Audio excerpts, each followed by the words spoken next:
Hello mga ka-farmers, sa araw na ito ipapakita ko po sa inyo ang video na ito sa pag-aalaga ng pabo at manok.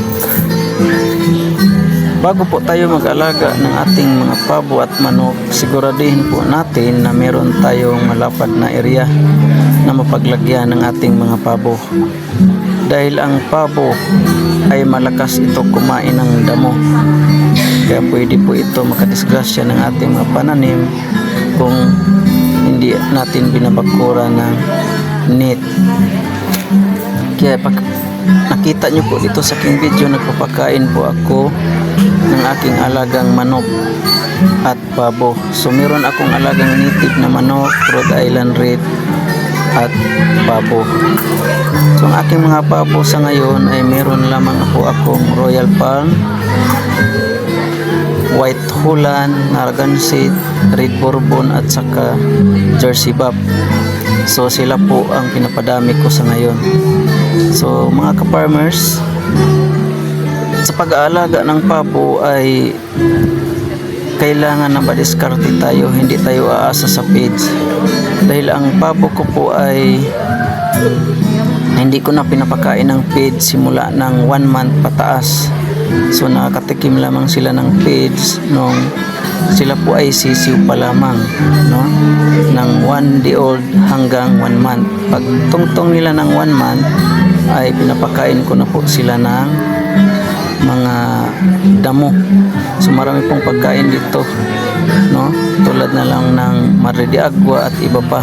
So ipapakita ko po sa inyo na meron din po akong kambing dito na naka pre-range. Binabakuran ko po ito ng net. So dito sa probinsya, marami po tayong alaga dito. So bago ako pumasok sa school, nagwagwardya po ako sa school, pinapakain ko muna ang mga hayop na ito, yung kambing, pabo at manok. So ito po yung aking mga kambing. Meron akong 3 inahin at isang lalaki na kambing. Naka-pre-range din po sila. So nakita nyo po, malawak yung area. So bago po kayo mag-alaga, siguraduhin nyo po na may malaking area kayo na mapaglagyan ng kaninyong mga alagang manok, pabo at kambing. So pakita ko po sa inyo na dito sa probinsya namin, kahit walang feeds, kaya na nating buhayin yung mga pabo, no? Dahil meron po akong malaking blender dito sa aming bahay na kasing laki na timba or balde. Pwede nating i-blend yung Madre de Agua, yung dahon ng papaya, dahon ng saging, bunga ng saging, puno ng saging. So marami pong damo na pwede nating i-blend at lalagyan lamang po natin ng taho o rice bran. Ito yung mga Red Bourbon ko at Jersey Buff, no? Nakakulong pa sila dahil maliliit pa. So ang technique po sa mga sisiw para hindi sila mamamatay ay wag muna nating ibaba sa kulungan or wag nating paapakin sa lupa hanggat ito ay hindi umabot ng 3 months. Itong nakikita nyo po is 1 month old pa yan. Ito namang mga Rhode Island natin, magti 3 months old na yan, yung mga Rhode Island natin. So marami yan dyan na sa labas, gumagala, pati yung pabo natin. So sa lawak ng area, kahit saan sila pupunta. So nung nagpapakain na po ako, busog na po sila dahil galing sila sa galaan. Dahil tanghali na po akong nagising. Nandito po sa labas yung iba kong pabo. Yan, White Holland at saka Royal Palm.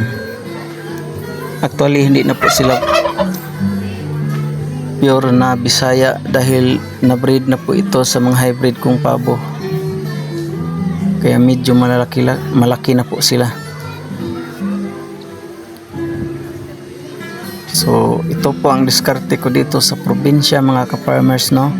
So bago po tayo mag-alaga ng ating mga alagang hayop ay pag-aralan po natin muna. Hindi yung basta na lang tayo gagaya tapos aasa lang tayo sa page, is siguradong mamumulobi po tayo mga ka-farmers. So sa next video na aking gagawin, ipapakita ko po sa inyo kung paano ang paggawa ng pagkain sa aking alagang pabo at manok. Dini-update ko po kayo kung paano ko sila padadamihin dahil kakasimula ko pa lang nitong buwan na ito. So nag-start lamang po tayo sa 6 na pabo at sa ngayon meron na po tayong mga 20 plus na pabo. At meron na din po tayong Rhode Island at mga native chicken. So sa lawak ng area na to mga ka-farmers ay pwede tayong mag-alaga ng maraming hayop. Ito po ang ginagawa ko pag off duty ako sa school, dahil nagagwardya po ako sa school namin. So pag uwi ko, ito yung pinaglilibangan ko, nagpakain ako sa aking mga alagang hayop. Yan.